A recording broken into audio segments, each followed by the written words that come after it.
Hello friends, the National Library of Ayurveda Medicine is pleased to present a new episode on Ayurveda. The present release is part of a video lecture series prepared for the education of Ayurveda literature in accordance with the academic curriculum of Ayurveda studies in India. My name is Dr. Sumit Kesarkar and I will be your host throughout this video on the concept of Agni, which discusses about various forms of metabolic fires in human body. In Brahma Sutra, Agni is depicted as a sign of life in the body. Acharya Yasaka has given the etymology of the term Agni, which is as follows. A represented by the alphabet A denotes root, which means to go. G represented by the alphabet G denotes the root Anja, which means to glitter, or root Daha, which means to burn, and Ni means to carry. Shankaracharya illustrates that Agni carries everything in it. It moves everywhere and metamorphoses substances, burns, assimilates, transforms, and glitters. Agni is the first word of first hymn of Rig Veda, the oldest surviving treatise. Western scholars of Indology say it to be derived from the Proto-Indo-European root, similar to the Latin root ignis, which means fire. However, on scan of available literature, Agni cannot be completely correlated with fire. Fire is a form of Agni, but Agni is not fire. Agni, in brief, can be understood as an entity which depicts transformation at all levels of cosmic manifestations. As seed transforms into crop, child grows to a man, as food transforms into blood, as thoughts transform into words, so at every understood level of transformation, Agni can be interpreted. Through its multitude forms, it is predominantly related with fire. This high importance is evident from Rig Veda, where there are more hymns to Agni than any other gods. Agni in the Vedas is represented in the pictorial form as having two faces, seven arms, three legs, and riding a ram. It is also described that Agni has dark eyes and three bodies.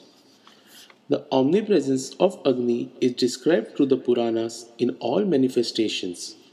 It is described as sage among all divinest of sages, immortal with its abode among mortals, director, protector, and accomplisher of all ceremonies, messenger between heaven and earth, without oblation to which gods experience no satisfaction.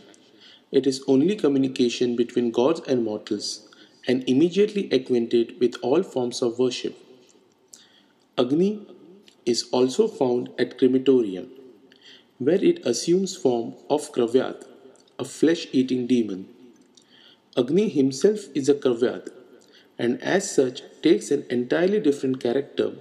He is then represented under a form as hideous as the beings he, in common with the other gods, is called upon to devour. The origin of Agni has many legends. He is said to be a son of Deus and Prithvi. He is described as a son of Angiras, the king of Pitris, or fathers of mankind, and the authorship of several hymns is ascribed to him. He is called the son of Brahma and is then named Abhimani. He is reckoned among the children of Kashyap and Aditi, and hence one of the Adityas. At the command of Bhrigu, he was first brought down to earth for humans by a wind god. He is considered the Lokpal or controller of southeast quarter of earth. In Shabda Kalpadruma, 61 synonyms of Agni have been compiled. These synonyms help in explaining the nature and functions of Agni. Agni has many names, those more generally known as Vanni, Dhananjaya, Jivalna, Dhumaketu, Saptajiva. According to Maharishi Yasaka, Agni is praised in his three forms in the Vedas: Uttama or Avaniya Agni, the heavenly Agni which appears as Surya or the sun; Madhyama or Dakshina Agni, the intermediate one, atmospheric Agni, appears as lightning or thunderbolt; Parthiva, the one situated on this earth. This is again divided as Vedic Agni. This fire is kindled for Vedic rituals or sacrificial fire. Gharapatya Agni, the earthly Agni, appears at worship for cooking and digests the food inside the body of living beings. Agni is perceived as one of the Pancha Mahabhuta. In brief, it's one of the five elements, along with other four elements of Akash, Vayu, Apaha, and Prithvi. This Agni element is responsible for transformation and is perceived as heat in form of fire. Agni element is described as Ushna, Ruksha, Tikshna, Vishad, and Sukshma. All Mahabhutas are derived from the previous one and carry their properties. Understanding Agni's properties, in sequence it is formed after Akash Vayu and before Apaha and Prithvi. In Bhagavad Gita, Lord Krishna says, I am the fire of digestion in the bodies of all living entities, and I, with the help of prana and apana, digest the four kinds of food, that is bhaksha, bhojya, leha, and chusha. Of all the various types of Agnis described through various treatises on Ayurveda, this Agni described in Bhagavad Gita is considered the prime and center of all other Agnis. It is known as Vaishavanar Agni. Maharishi Atreya called it Akash Agni. Shushruta calls it Sadhak Agni or Sadhak Pitta. Charak calls it Kaya Agni, where Kaya means body. Chakrapani Datta depicts that the treatment of the human body of Kaya is nothing but the treatment of this Kaya Agni. We come across a definitive reference of Agni in Ayurveda text as Rupantarena Agni, which depicts that Agni is perceived through transformation.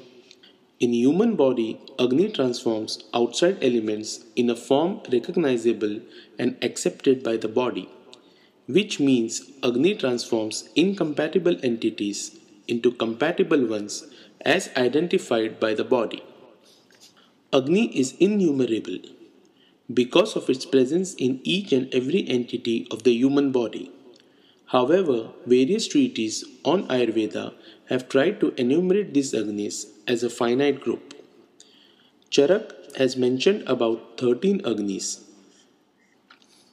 1 Jathar Agni, 5 Bhuta Agni, and 7 Dhatva Agni.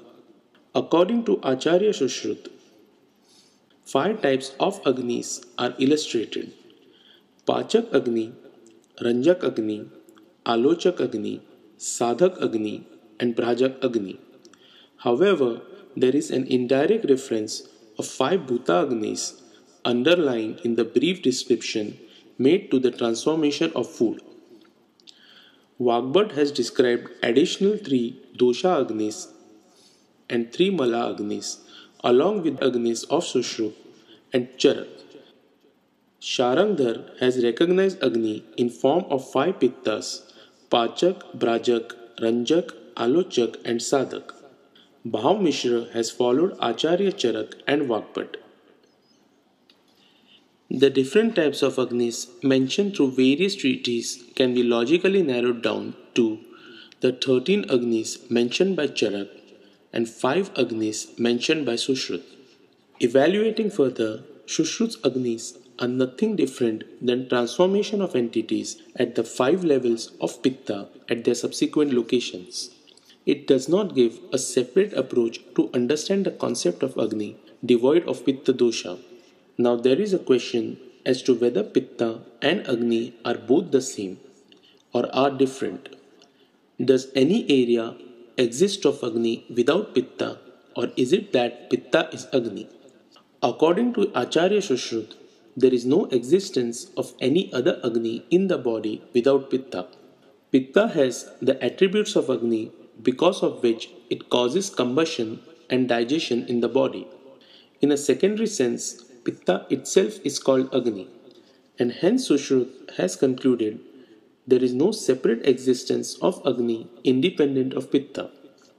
But the quotation of Acharya Sushrut, Samadosha Samagnisha, further confuses where it clearly indicates that Pitta dosha and Agni are different. Dalhan, the commentator on Sushrut, has made efforts through pratyaksha or direct observation, anuman or inference, and agama or authoritative scriptures to justify the conclusion drawn by Sushrut that Agni is the same as Pitta. However, Dallan has made a subtle distinction between Agni and Pitta, explaining that Pitta is endowed with taste, attributes, and potency, whereas Agni is devoid of all such qualities. There are certain other views which consider Agni as a subordinate of Pitta, though not distinct from it, which adds to further confusion. These are mentioned by various authors. Acharya Marichi has emphasized that the Agni present in Pitta gives good or bad results when it is normal or disrupted. Acharya Bhoj also considers Pitta as Agni as a digestive fire included within Agni, which is specially meant for different metabolic activities of the body like Pachan, Deepan, etc. Chakrapani Datta, in his commentary on Charak Sahita, further comments on the subordinate relationship as Pittantarkata, which states that the function of Pitta inside the body is not combustion, but its work is to provide heat of Agni. The following references in Ayurvedic texts make a clear distinction between Pitta and Agni.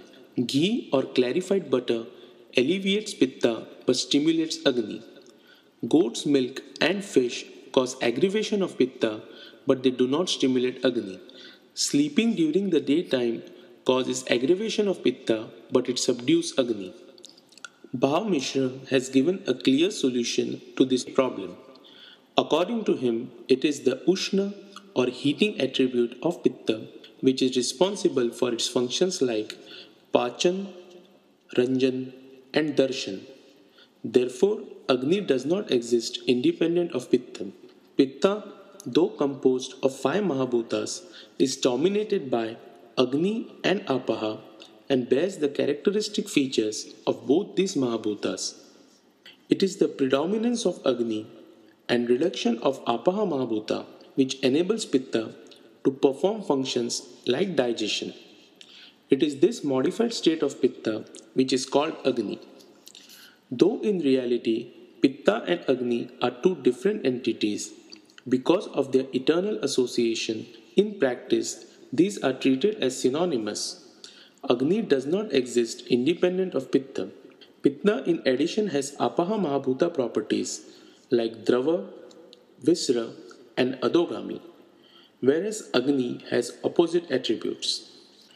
Iron vessel is not hot, but when it is heated, a distinction cannot be made between the iron vessel and the heat that emanates from it. Similarly, Agni, though possessed with different properties in a strict sense, cannot be differentiated from Pitta. This Agni, as an inseparable component of Pitta, circulates all over the body through different channels to sustain life, because of which it is called Kaya Agni. In this context, Amar Kosh gives a definitive synonym of Agni as Apapittam, which should be interpreted as Apaha Rahitam Pittam, which implies that Pitta free from Apaha Mahabhuta should be equated to Agni. Inferring from the above discussions from various types of Agnis and its correlation with Pitta, the 13 Agnis described by Charak can be accepted as all encompassing. Of the 13 Agnis, Jathar Agni is the main important Agni that controls the function of all other 12 Agnis. All the Agnis are totally dependent on the status of Jatar Agni. It performs digestion of food and is also responsible for separation of the food material into the essence portion or prasad bhaga and the waste products or kitta in our body. Chathar Agni is also classified into four categories according to its performance of digestion in the human being. A healthy state known as Sama Agni. Three stages where it is corrupted by doshas. When Vata corrupts Agni, it is known as Visham Agni. Pitta disruption leads to Tikshna Agni, and Kapha leads to Manda Agni. Jathar Agni splits the food into simpler substances for the five Bhuta Agni later to digest their portion. Bhuta Agni is the one that is present in the basic element. There are five Agnis in each of the five basic elements: Parthiv, Apaha, Tejas, Vayu, and Akash. Acharya Charak has mentioned that the five Bhuta Agni digest their own part of the element present in the food materials. After the digestion of food by the Bhuta Agni, digested materials containing the elements and qualities similar to each Bhutas nourish their own specific Bhautik elements of the body. Dhatu Agni refers to the Agni present in each of seven Dhatus of Rasa, Rakta, Maus, Med, Asti, Majja, and Shukra. Acharya Charak mentions that the seven dhatus, which are a support of the body, contain their own Agni, and by their own Agni, they digest and transform the materials supplied to them to make the substances alike to them for assimilation and nourishment. Wagbard describes that when Agni, through Bhutagni medium, enters into the dhatus, it becomes Dhatwagni. Any discrepancy at any levels of these Agni is understood by various symptoms which are detailed through various treatises and their treatments are done accordingly. It may not be incorrect to state that the entire aim of Ayurveda is to keep this Agni healthy all the time. The treatment of Agni is understood through the concept of Agni Mandya, which would be covered in another video. I hope this video was informative and made the subject clear. Comments and feedback are highly appreciated, and you can leave them by visiting the National Library's website at www.nlam.in or likewise by writing to me at vdsumit@gmail.com. Thank you for watching.